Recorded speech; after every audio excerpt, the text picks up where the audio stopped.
First of all, you don't have to do everything, and you don't have to do everything all at once, and you don't have to be absolutely everywhere.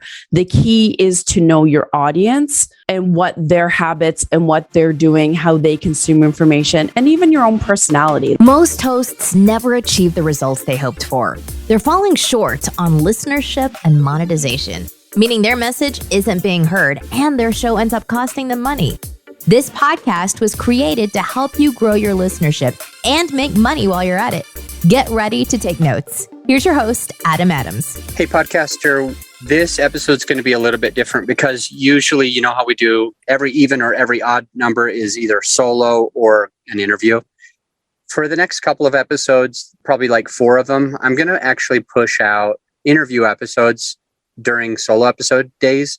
Only because we have so many extra interview episodes that are going all the way past the end of the year. And so I want to bring you that great content, and I'll take a break from the solos just for a few weeks and we'll jump right back in. So this interview, although it's supposed to be a solo episode, it's going to be an interview episode. So let's dive in and you can get the value that this guest has. What's up, podcaster? It's your host, Adam Adams, and we're hanging out today with Lyndsay Phillips. And we're going to be talking about a couple of things. We definitely want to discuss how to leverage your podcast because a lot of people get a show, but they don't know how to leverage it. And that lever is really what's going to help you get the most traction with the least amount of effort.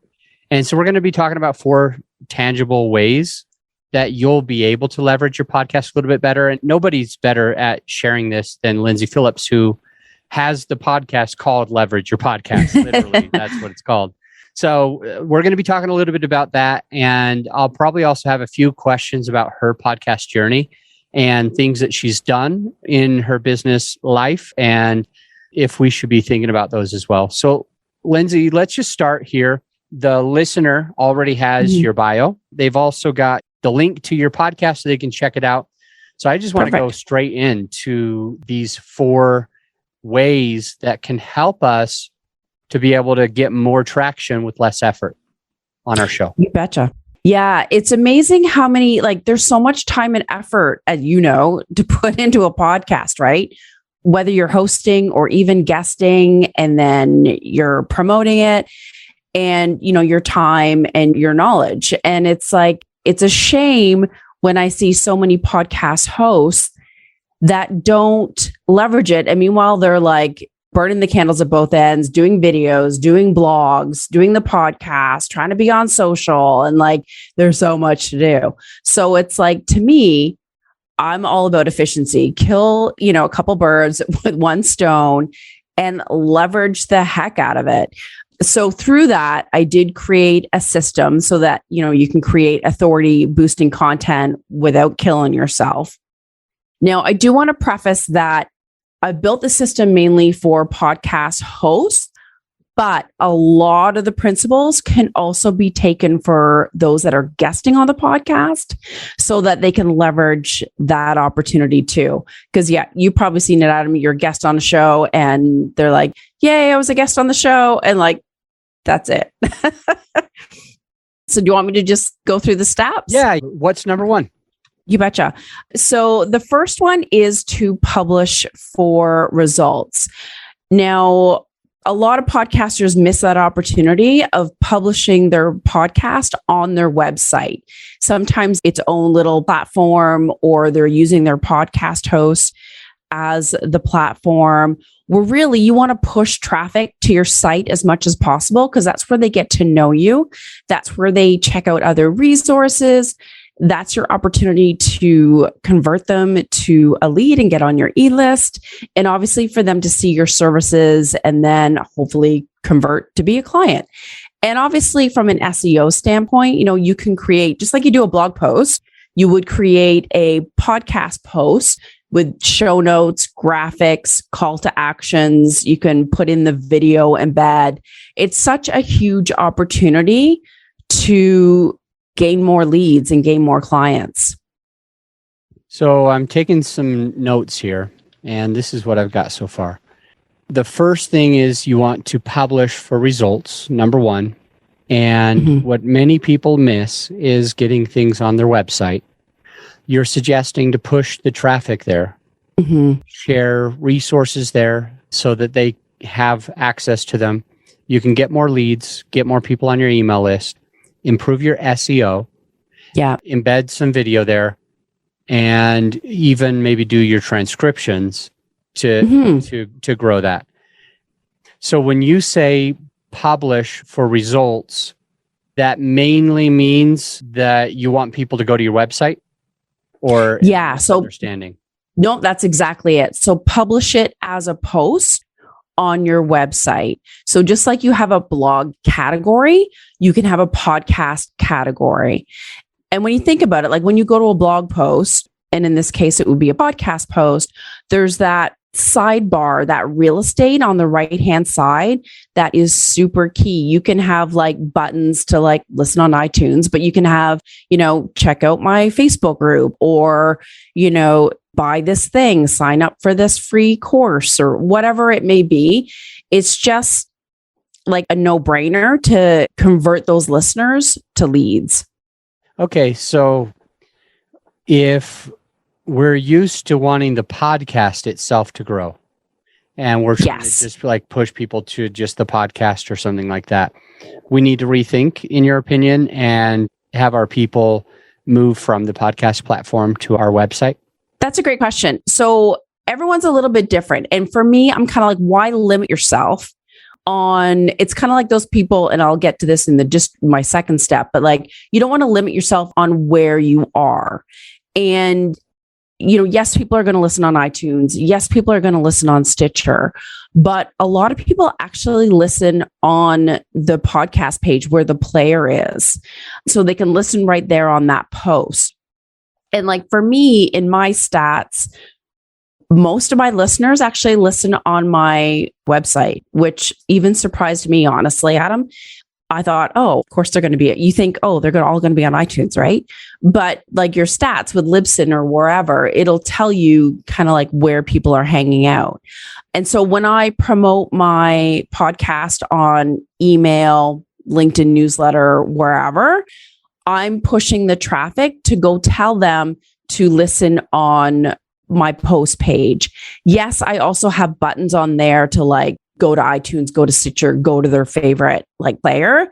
And people might naturally subscribe already on Stitcher or wherever and just get it and listen and consume. But it's a way for me to have them see what I'm really about, what my services are, and also how to, get a free resource and get on my list and grow it. So it's kind of killing a few birds with one stone, and it's just another way of like converting that traffic. All right. I've got plenty of questions coming up. All right. But I want to hear number 2. All right. So the second one, which I kind of teased a little bit, it was distribute for maximum exposure. So again, I've done so many podcast launches, and it's funny. People think, it goes to iTunes and like, that's it. And there's like new players, I swear to God, every week. There's like, TuneIn and, Google, obviously. Amazon is a biggie, especially where people can listen to it on like Alexa or whatever, those little apps are. And there's even new ones. I don't know if you've seen these ones, but one's called Audia and the other one is called Verbal. And they're almost like a mashup between YouTube and Spotify, where people can search and they actually get specific episodes versus just the actual podcast. And some of them can even comment. And so you can communicate with your listeners. So there's like new ones that keep popping up that you just have more opportunity to increase your exposure. I had one of my clients, I can't remember which one it is right now. I think it was Verbal. And she signed up for the new one, posted her podcast on that platform. And like she instantly got a ton more downloads and listeners right off the bat just from doing that. So you're just being able to reach that many more people. Okay, very cool. So you mentioned a few that not very many people have heard of. And how do we find those? Like you mentioned just a couple and they were unique. But if we're going to try to distribute for max exposure, then like I know for a fact that not all we do is just go to the podcast platform and then let it do its own algorithm, because it might post to 12 or 15 automatically, but it's not going to post to 50. Yeah. So how do we figure that out? How do we get onto those other platforms? What's the plan of action? Couple of easy ways. It depending on what your host is. So like Buzzsprout, Libsyn, whoever, at the back end, you'll see it'll have a list of directories and it has easy buttons where it's like connect. And so some of them make you like sign up. Like, so for Stitcher, you have to have a username and a password. But generally speaking, even if you have to do that extra step in the back end, you just simply like punch in your name of your podcast or the RSS feed, or sometimes even they just ask for the iTunes link, and it just like it pulls that RSS feed and it just populates it. And then once it's done, it just updates. So it's like it's no setup time whatsoever. And you can Google like podcast directories. There's like a bazillion, but some of them are like only on iPhones, Apple products. Some of them are only on like Apple and iPhone. They're not on desktop. So it just depends, how much work you want to put into it. But again, like I probably should do a blog on like the number of directories in my spare time. Cool. All right. What's number 3? Number 3 is to repurpose for higher visibility. And what I mean by repurpose is like using that pillar piece of content in different ways. It's kind of like if I do a podcast episode on, podcast guesting pitches, and then I'm like, oh, I got to write a blog. I got to do a video. What should I do it on? I have no idea. I need to do some social posts. Not sure what to write it on. Repurpose that pillar, that topic that you just did a podcast on, and just no one's going to be none the wiser. And some people like listen, right? They do podcasts, obviously. Some people prefer to watch videos. Some people prefer to read. So people consume information in different ways.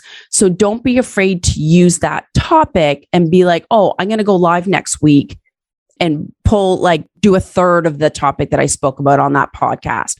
Or I'm going to write a blog, but maybe expand on some of the points and then reuse that. So it just makes your life so much easier to be able to use that topic or that content in other ways and other mediums to make it so easy. And plus you're reaching other people that kind of consume information differently. So if we're going to repurpose, what's the way to think of it? Because I think there's going to be pros and cons. For example, if we're trying to be in a lot of different places, it could potentially be stressful to try to be in so many places. It could possibly lose focus where you're doubling down on one place to make sure that it's going to work, where you kind of are spinning just a lot of plates. So it could feel stressful. It might possibly be challenging, like to get real results by doing many different things. So spreading yourself thin. How do we think through it? Like to repurpose efficiently, to repurpose where we can still follow up on those different posts that we're making in different places. And if this is video content, if these are reels, if these are like, let's get some practical tip on how does it look for Adam Adams to repurpose today's episode. For sure. So for you, Adam, this content is not your piece. It's not your, you talking, it's me, right?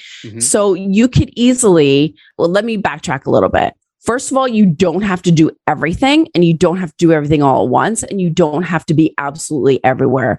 The key is to know your audience and what their habits and what they're doing, how they consume information, and even your own personality. Like, I don't love doing video. I hate it. And I know I need to go live on Facebook, but I just don't. And I love writing. I just love blogs, but it's like looking at the data, right? It's like if you, in the past, your stats, your Google Analytics, you're getting a lot of traffic to your blogs and people are reading them and you're converting them, then don't stop using blogs just because you have a podcast.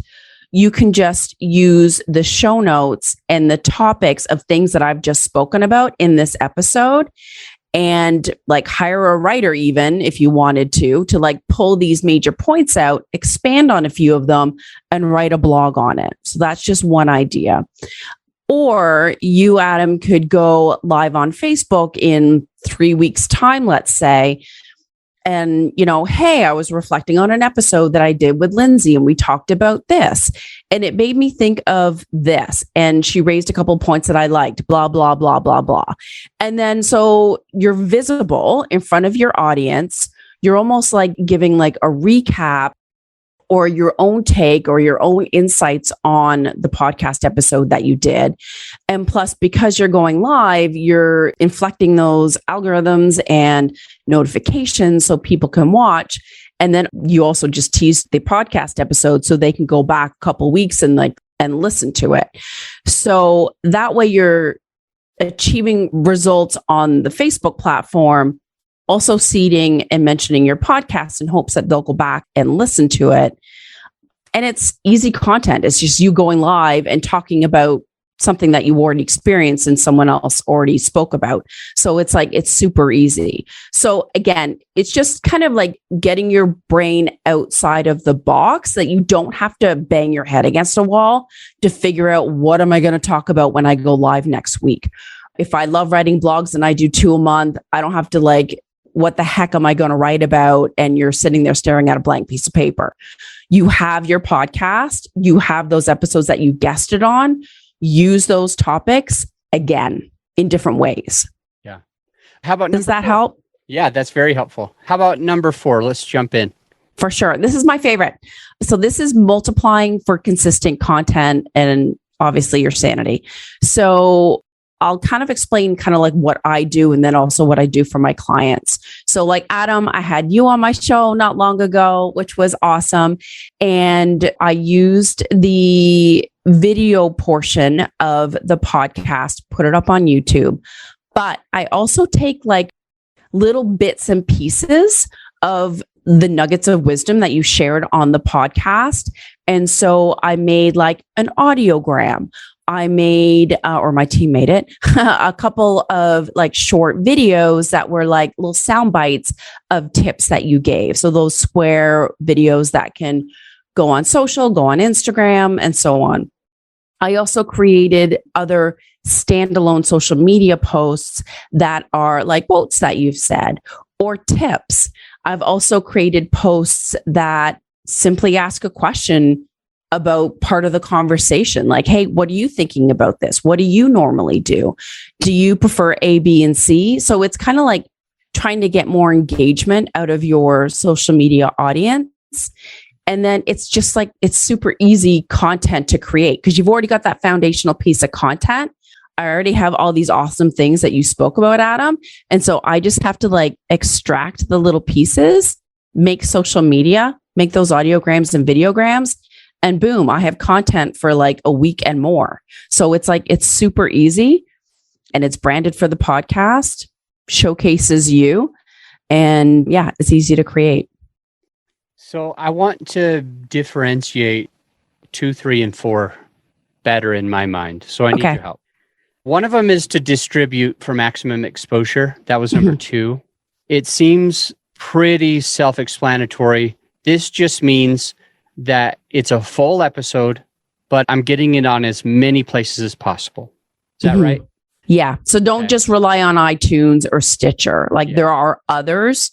And yeah, make sure that you're distributing. Oh, I should also mention, when I say distribution, you can also email it to your list. So you're distributing, sharing the podcast episode to your e-list. Okay. And then you can even put it on LinkedIn as an article. Now they publish newsletters where people can actually subscribe to it. So I share my podcast every week on LinkedIn as an article as another form of distributing that episode to get in front of more eyeballs. All right. I'm writing down LinkedIn article. Yeah. How is it different for 3 and 4?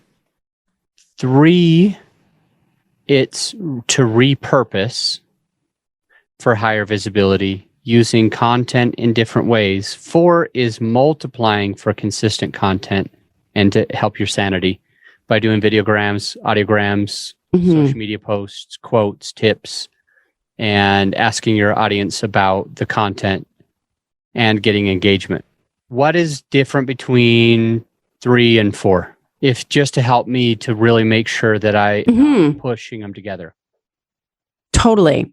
So 3, repurposing, is more or less thinking about the topic and information that was shared in that podcast episode in other ways, so that you're not banging your head against a wall to try to figure out what to say on live on Facebook.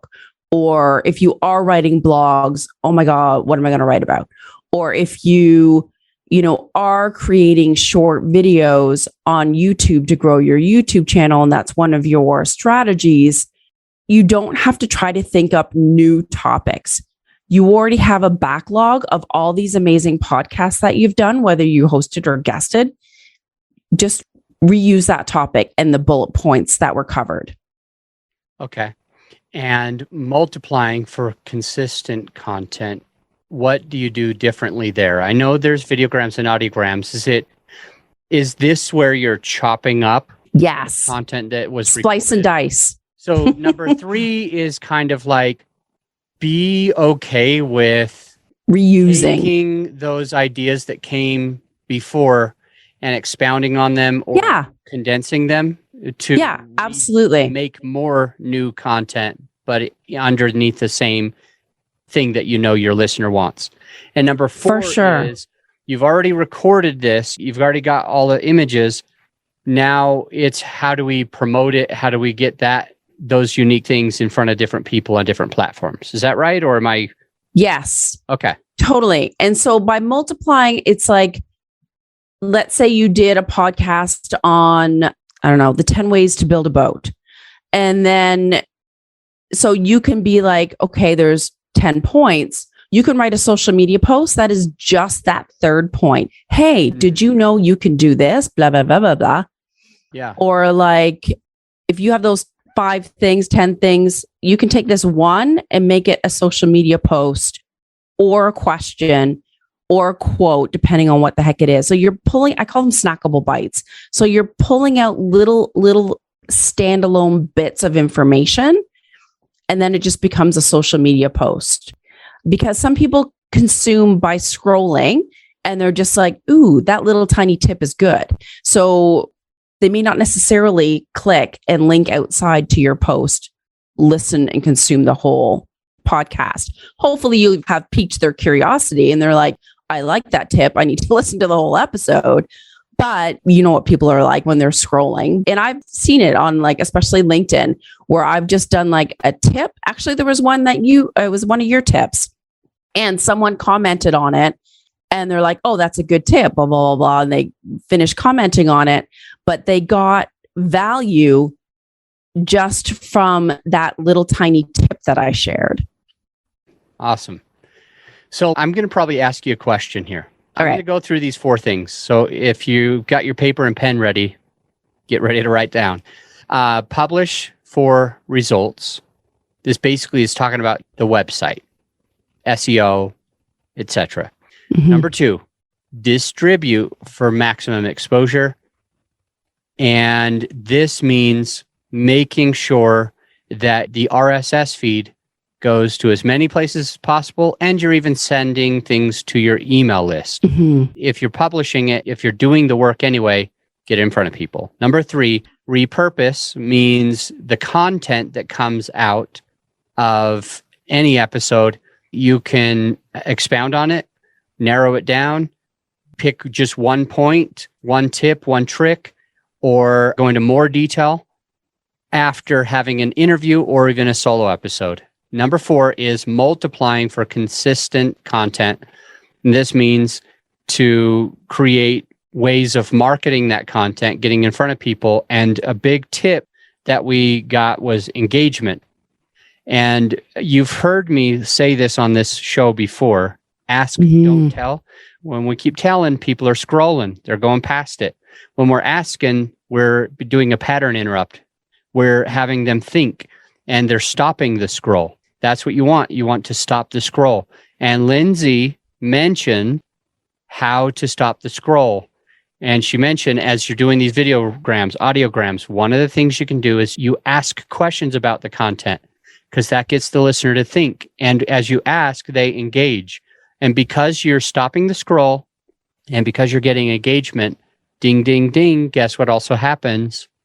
You're getting more social media algorithms to be triggered, whereas more of those people will see that same content. So it's real tricky. I love that she brought that up, and I think it's really going to help you. Lyndsay, I have a random question about number one. Yeah, you betcha. And it's kind of like part of number one, kind of part of number two, because you mentioned the email list during both, like publish it to your website and how you're trying to get people on your email list. And number two, you talked about how that was one of the places where you distribute your content. The big question I have is, how do we work our email list? And I want you to think about a few different listeners. One of our listeners is going to do only one episode every other week. Most of our listeners are going to do a weekly episode. They know that you got to go at least weekly, and that's what they're doing. They're like, whew, it might be hard or it might be easy, but I'm going to do at least one. And then we just have a few other people that listen that do multiple episodes every single week. So if you wouldn't mind thinking through us in real life as we're going to publish content, and we're any one of those people. I mean, maybe we are all of those people, share tips for all, but what should we be doing on our email list? If we are capturing those email lists because we're bringing people to our own website, what do we do with those emails? How often do we send them emails? How often do we send them salesy things? How often do we send them an episode? Do we send every single episode? Do we do a once a month roundup? I'm going to turn it over to you because I'm really curious. Once we're getting those email lists, if we're following your system, we're going to have an email list. So how do we use it? That's a great question. I get that all the time. There will be people that tell you need to email people every day. And if they opt out, you're just weeding out crappy leads. And I'm like, well, that's harsh. I think you just need to have consistency. It's like, at the very least, have a touch point once a week with your list and sharing. You really want to, be top of mind, right? And get them used to opening your emails so that the email deliverability is consistent and you're open and your click rates are good. Because when you do something that's promotional, they're more likely to open it. So if you go for a few months, or you're really sporadic on when you send them stuff, they're not going to be in the habit of seeing and opening your emails. So when you want them to open your emails for something that counts, they're just not going to as much. So you're not going to get as much results. There's different ways you can go about it in regards to like the how. You can do like a weekly email when your episode goes live. Some people do like a newsletter or like e-zine approach where they kind of give a commentary, share a podcast, some other resources, a quote. Or I've also seen where people send a weekly or monthly email where it's like, hey, here's what you missed this month. And it's got like, here's this blog. Here's an article by somebody else that I found really interesting. Here is a live Facebook that I did, 2 weeks ago. Click over on Facebook and check it out. Here's, the podcast that went live this month. So it's kind of like, some people, I know I love those ones because I'm like, I just scan through it. Ooh, what did I miss? What pertains to me? What am I going to click on? You know what I mean? I love those ones. So what do you do then? We have a lot of clients that do podcasting, and they always want to know that question. They always want to know how often. And a lot of them feel like, especially if they're doing multiple per week, they feel like that's just overkill. And I want to share with you the suggestions that I've been sharing with them. And I want to get your thoughts on it as well. Bounce this idea. Yeah, totally. I always say to do weekly if you can do a weekly post. And at a minimum, do a monthly roundup. Similar to what I think you said a moment ago, like where you kind of have a list of anything that came out this month. And then on top of that, the way that I say to do it, and I'm really curious about your thoughts here. I always say, like, when you're about to send that monthly thing, start from a place of gratitude. Like when you're sending that email, just be like, oh, so happy. The podcast has been growing. We had some amazing guests. Here's just a few highlights. And then you link one of those episodes that you think people need to listen to and then tell them why. So you basically, let's say you have 4 episodes, or some months you might have 5, you might have 8 or 9, depending on if it's a longer month. But let's just say that somebody has 9 episodes that came out in a 31-day span, and they're going to do this. Then it'll say, thank you, everybody who's been listening. So grateful to have such a good, strong listener base. The podcast has been growing. And by the way, we had a really good month. Here's our 9 podcast episodes. And one of them, I think you should definitely check out and listen to. It's this one, and here's why. And you give them like a compelling reason, what's in it for them to listen to. For example, like today, one of the episodes, I interviewed Lyndsay Phillips, and we got into ways of being able to leverage your podcast. And I think you should check it out because you could get more done with less effort. So that's the one that I'm going to put in this email. What are your thoughts on that process, or the once a week process? Is there anything that I'm suggesting that you don't like, or something that I'm not saying that you think we should add? No, I liked what you said because of like the gratitude. Like, I don't know if you get Adam Chabel's emails, but he's really good at sharing gratitude, and like, you know, you can tell that he's really engaged in his audience, and I really like that. And I like what you said in regards to like, hey, I listened to this. Here's what I got out of it. And I think you would like it because of this. That approach to me feels more personal. And it's like it's sharing your insight and your take on it, as opposed to, hey, this person was on my show. They talked about this. Click here to listen. It's like, it's more of a commentary, and it feels more personal. I love those monthly emails. I haven't personally done it yet. I probably should now that we're talking about it. But I also think it's good to like mix things up. And I know I'm guilty of that. I need to get better of that myself. I'm not perfect. But it's like, you know, sending a random email, sharing a live Facebook. Hey, did you check this out? You know, just making sure, blah, blah, blah. Or like, it doesn't have to be copywritten. It doesn't have to be contrived. It doesn't have to be long. You just have to stay top of mind and care about your listener. Even, I don't know if you've heard of these, but like the 9-word emails, I think it was Dean Jackson that kind of coined it. But like even sending out an email to your list, just asking them a question like, hey, just curious to get some feedback from my, you know, audience or whatever. Are you more into podcast guesting, or do you host a podcast? Hit reply and let me know. Or, hey, for any of you that are hosting podcasts and you're promoting it, what is your pain point? What do you hate doing? Hit reply, let me know. So it just gets like them used to opening, clicking, replying. And then some of them you can even get like a conversation going. Not only does it help with your like email deliverability and your stats within your email, your CRM, but you can actually engage in conversations and then convert them to like, hey, why don't we hop on a call? Maybe there's a way I can help you. So from a sales perspective, you know, obviously you're not going to jump down their throat and be super salesy right off the bat, but it's just like building those relationships and having those conversations. So it doesn't have to be like, oh man, I got to write all these emails all the time.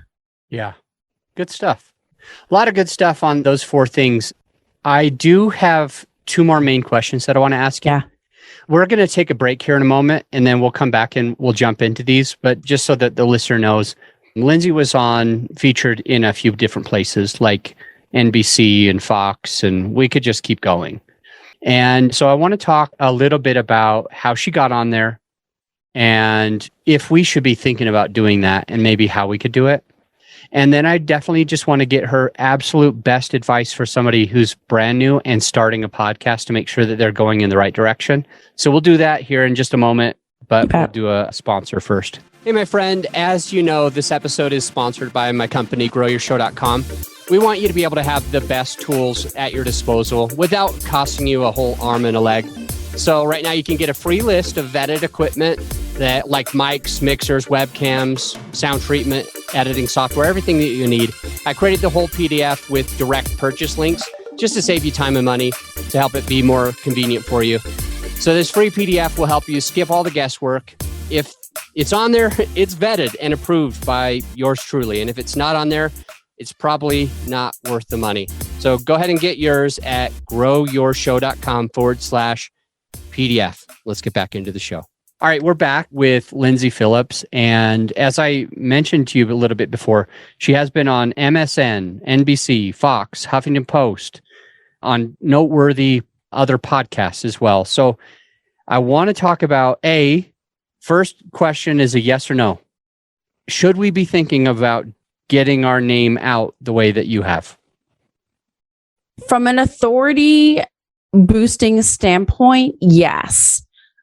But think of it this way, like you want to boost your authority in your space so that you're the go-to expert. Because it's just easier to like magnetize and attract your ideal client, but also it becomes easier to convert them to a paying client when that credibility is just like checked off. Like it's kind of like when you see someone that is an author, you're like, ooh, they know what they're talking about. You just automatically think that. And then having a podcast as well is another way to build your authority. You know, being featured on MSN or like wherever, or being published wherever is just another one of those things where people see it and they're like, oh, they know what they're talking about. I don't have to like search the internet to get reviews and figure things out. And I don't know if I trust them. It just helps speed up that process for them to trust you and hopefully, you know, reach out. And it also allows you to charge more, like to boost your rates. So a couple of takeaways. The answer is yes, we should try to do that. And a couple of things that it can do. A or B, it could help us charge a premium. Mm-hmm. But it's the know, like, trust. And this is a big portion of the know. It helps us be more searchable. When people are looking for Lyndsay Phillips, they see all that stuff. It helps us to get that credibility. It helps us with the awareness part of the funnel. The awareness part of the funnel is when we're basically hacking other people's platforms, other people's followers. CBS, NBC, Fox, Huffington Post, they already have a lot of people that subscribe and look at everything that they can on there. And you found a way to be on there and to be found. So with that in mind, how did you make it happen? Like, how did you jump into some of these places? And as a follow-up question, secondary part of that question, how would we be featured in some of these places if we wanted to? I mean, there's a few different ways. Some of it can happen organically, and it's like I don't know if you know Kelly Roach, but like she is all over the place now. And so they probably seek her out for articles and what have you, TV spots. You can hire PR companies that help because they've got all the connections, right? With press and media and so forth. So they can get that kind of foot in the door. I happen to know a media company and they were able to write an article for me and about me and push it out to those media outlets so that I could say I was on MSN and NBC and all that good stuff. From that, someone else did reach out to me to be included in an article for Huffington Post. So, you know, I got interviewed. Yeah, I can't even remember now. I had a phone interview, talked about some things, gave them some information, and they included me in their article. So it actually does open up other doors to be able to be published or get on certain podcasts or, you know, those notables. So that's kind of a nice bonus. Awesome. And also you provide that service Is that true? I do. Yeah. Still connected with, I don't promote it outwardly. Not sure why, but I mainly just use it for my clients. But so I'm still connected with that PR company. So yeah, for sure. We can have an article written, leverage that connection and get that image for you to say you've been on MSN, Fox, NBC, and all that good stuff to help you kind of get that leg up in your credibility. Cool. And then now I want to move it toward just like your top advice for a newer podcaster to make sure that they're going to have a successful podcast. None of it can come with leveraging a podcast. We've already talked about that. Yes. You got to say something new. Here we go. That's all right. That's all right. I got something. That's okay. I got lots to say. Cool. Let's do it. Yeah, it can feel daunting launching a podcast. And honestly, the biggest thing that I find when prospects come to me, I've had where, I want to start a podcast. But the key thing, once I kind of dug into how long they've been in business for, do they have a business model? Like, do they already have services or products or masterminds or events, like a sales funnel, like an ascension ladder in place? If they have a business and they already have a lot of leads and they just need to boost their authority, make different connections, get more sales, host a podcast. But if you're still kind of at a level where you need that visibility, you need those leads, you need to get your name out there more than anything, then guesting on podcasts is going to make that happen that much faster. So kind of ask the right questions before you go ahead and launch, because maybe it would be better to guest for a while and kind of get your feet wet and then have a podcast. But I mean, if you have a great business model behind you, you've got products, you've got services, you've got a system and a huge knowledge base, and you really want to step up as a leader in your industry, then absolutely, it's a good time to launch a podcast. And don't feel like, there's a million podcasts out there, no one's going to listen to me. Yes, there are a lot of podcasts out there, but Podfade, oh my gosh, the number of podcasts that don't go past 10 episodes. And if you stay consistent, it will bring you business and your podcast will grow. And so will your listeners and your credibility and your authority and all those awesome, wonderful things. Awesome. I'm getting a big takeaway of starting a podcast is a great way to add all of those things to our thing. And we don't have to start the podcast right away. We could try guesting for a while. Mm-hmm. And that's a good way to hack other people's networks, get in their listeners, their followers. And I will say, because I found it to be very organic, once you have your own thought leadership platform, if it's a podcast, if it's a book, it doesn't really matter. Mm-hmm. You're more likely to organically be featured on other people's podcasts and on their stages. So true. And things like that. So it could be an upward spiral, if you will. Yeah, I know. It all kind of intertwines for sure. And now you're going to be able to do both, even more. A lot of good stuff. Yeah. Do you ever go ahead? You must get a lot of people that approach you to start a podcast. Do you ever tell them, yes, you should, no, you shouldn't? Do you get those scenarios? Yeah. I've told a few people that they shouldn't hire us, but I've told even more that they shouldn't even start a podcast. And friends of mine call. Friends of mine are like, Adam's the man. I should start a podcast, and I'll ask a few questions. And then I'll say, and I'll be with their whole team just on Zoom. And I'll end it with, you guys should not start a podcast. I don't see the benefit. You should just do Facebook ads for what you're thinking. You should just keep hosting conferences, keep hosting meetups. The podcast is going to be extra work and not give you as much.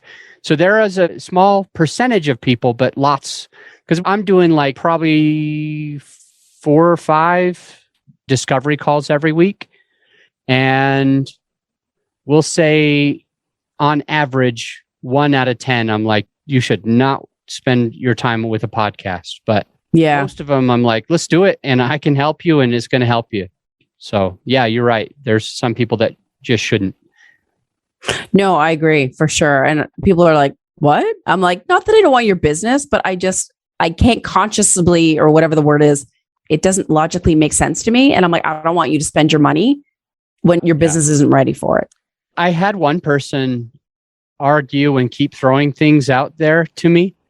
And I remember saying, look at this much money versus this much money.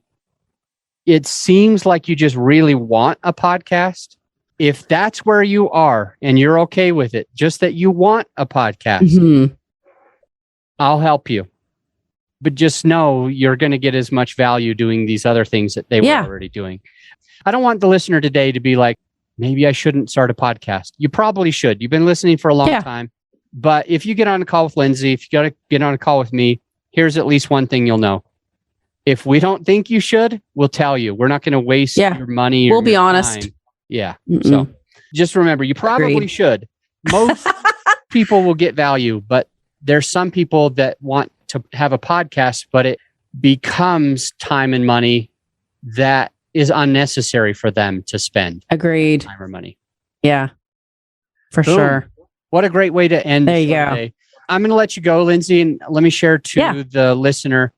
Her bio is already there. The links are already there to her company, to her podcast. If we have her back on the show, we're going to talk about rebranding podcasts, because I can't remember if it's like 3 shows that you've done, Lyndsay, or is that right? 3? I know. Is it right? I know. People think they can't rebrand or change their podcast. I'm like, sure you can. We'll probably talk about that next time. Coolio.